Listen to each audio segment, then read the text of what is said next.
So, Mr. Efren Reyes, kasamahan ko sa pelikula. Ilan na ba napatay mo sa pelikula using licensed Ilang beses firearms? na akong pinatay. And the next item of our agenda is the initial deliberation of the following measures amending Republic Act 10591 or the Comprehensive Firearms and Ammunition Regulation Act. Ang una po nagain ng House Bill number 893 ay si Representative Michael Romero. So the chair would like to recognize Congressman Bong Tebes, our Deputy Majority Leader. Go ahead, sir. Mr. Chairman, for the House Bill number 893, entitled An Act Amending Republic Act number 10591, otherwise known as the Comprehensive Firearms and Ammunition Regulation Act, to promote a higher standard of protection by Representative Romero, I move to adopt the explanatory note as a sportsmanship speech. So move, Mr. Chairman. So there's a motion to adopt the explanatory note of House Bill number 893 as the sponsorship speech of the author of the House Bill number 893. And second the motion. There's a second the motion. Any objection? Hearing none, the said motion is now approved. The next House Bill number for our deliberation is House Bill number 9718, and in here we recognize Congressman Plato for the Thank you, Mr. Chair. sponsorship speech. Go ahead, sir. Thank you. I move that the explanatory note of my province mate, Congressman Brother Eddie Villanueva, be adopted as his explanatory speech. Thank you, Mr. Chair. There's a motion to adopt the explanatory note of House Bill number 9718, authored by Brother Eddie Villanueva. Any second the motion? Second motion, Mr. Chair. There's a second the motion by Senator Bonifacio Busita. Any objection? Hearing none, the said motion is now approved. The next item or the next House Bill number is House Bill number 1141, authored by this representation. So I'll be turning over temporarily the chairmanship to Chairman Acop. Sir, can you preside temporarily as I deliver my sponsorship speech? Thank you, Mr. Chair, and you're recognized to deliver your sponsorship speech. Ito ka na. Dito na ako. Sigurado ka. Okay. So, basahin ko na rin po, no? Ito ating explanatory note. Republic Act number 10591, also known as the Comprehensive Firearms and Ammunition Regulation Act, recognizes the right of qualified private citizens to self-defense through the use of licensed firearms and the need to provide legal support to law enforcement agencies in their campaign against crime, stop proliferation of illegal firearms or weapons, and the illegal manufacture of firearms or weapons, ammunitions, and parts thereof. The intent of Republic Act 10591 is to account for and register firearms in accordance with the requirements of state laws and regulations.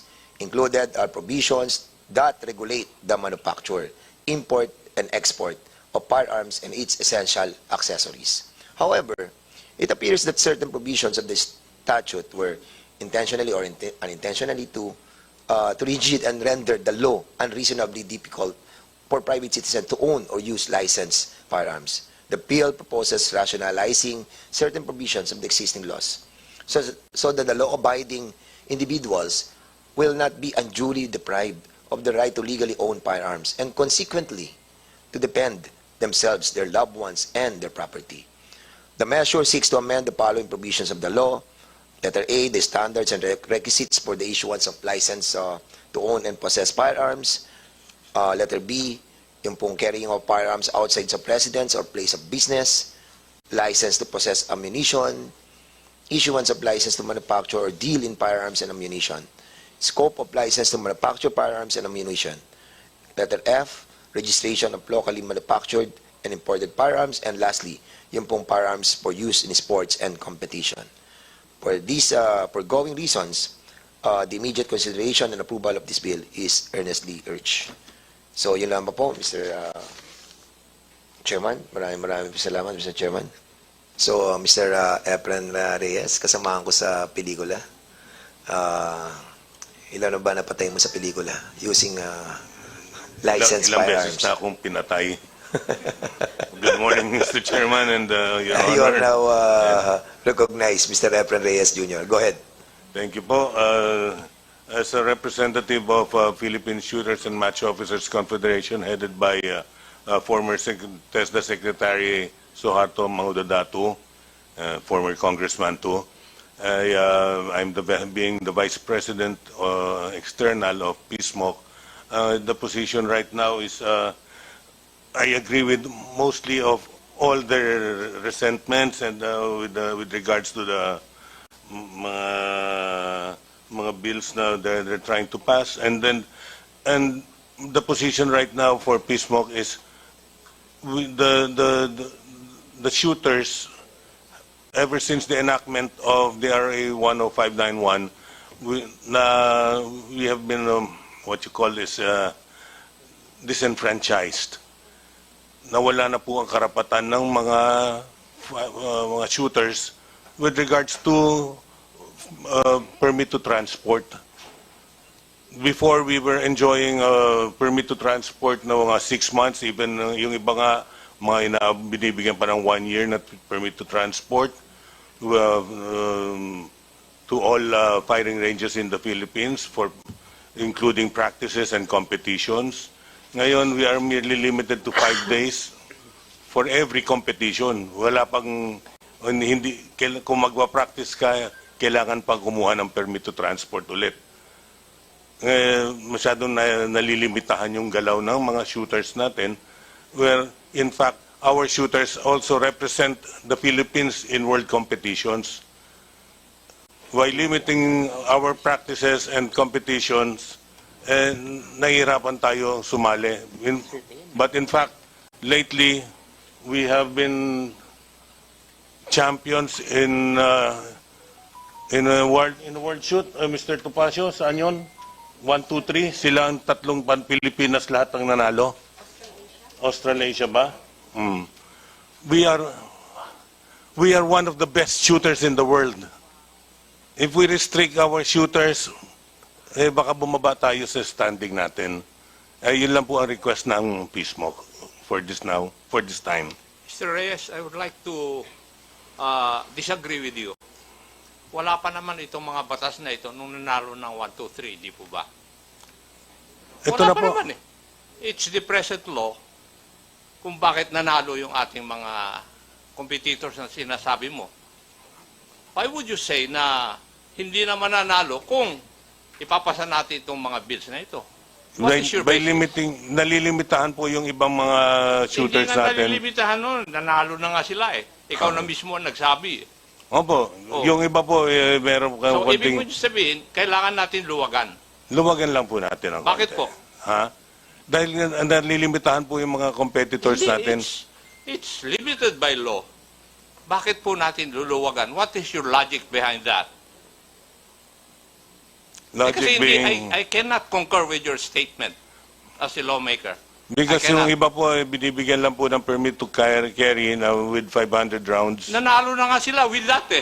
Yes, sir. Why do you have to loosen the law? For you to win again?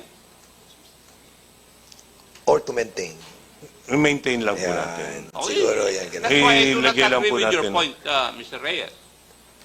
Kasi nga po, yung mga nakaraang mga chief PNP po, I'm not mentioning na, napunta po sa chief PNP ang pagbibigay ng permit to carry sa mga sport shooters, wherein we do not carry, we merely transport the firearms.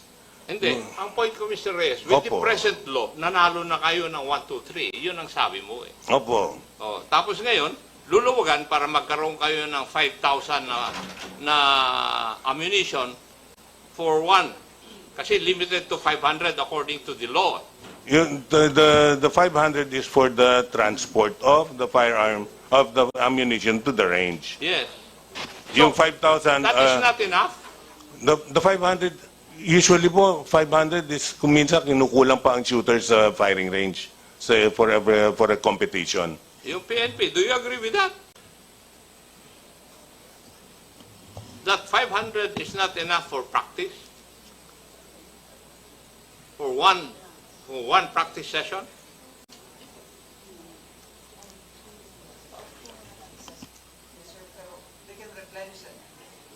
Under the law, they can replenish? Oh, what's the problem? Opo. Wala palang problema eh. So, as sinasabi ni Chairman Acop, ay we created champions, di ba? The best, no? Using the present law. And in this bill, increasing the amount of ammunition, no? Parang hindi natin nabibit yung purpose, di ba? Unless that we wanted to have more champions, no? In different categories. So probably that's the best answer. Yes, Mr. Chairman, we will just submit our position paper later. Alright. Kasi yun lang yung narrative po ni Chairman Acop that since we have already approved yung law and we created champions at mga magagaling sa buong mundo, palagay ko ay marami pa na maghahangad kung mas marami yung nagagamit nating mga ammunition during practices ng mga associations. Anyway, siguro, Chairman Acop, we will be discussing that thoroughly on the technical working group. Talagang medyo masalimuot tong isyong to. So we will be proceeding to the next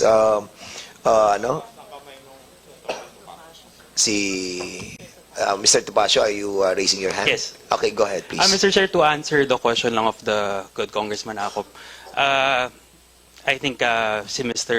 Reyes, hindi niya masyado explain.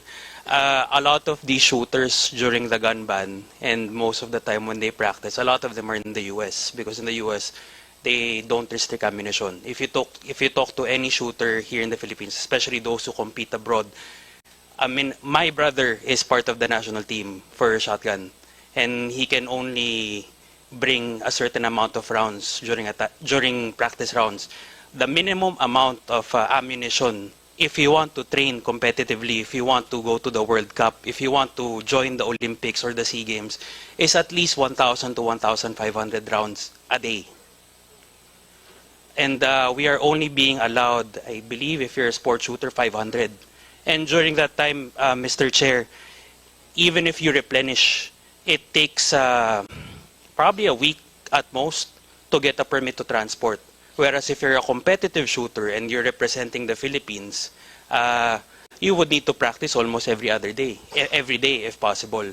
So I think that is the reason why these proposed amendments are being kaya siya linalatag po sa inyo, Mr. Chair. It's not only to allow yung amount of ammunition to be owned, but also most of the reason is because sport shooters really need to practice with a lot of ammunition. And bear in mind po, Mr. Chair, with the increase of ammunition na pinopropose po dito sa House Bill, from what we understand, this does not only include the civilians.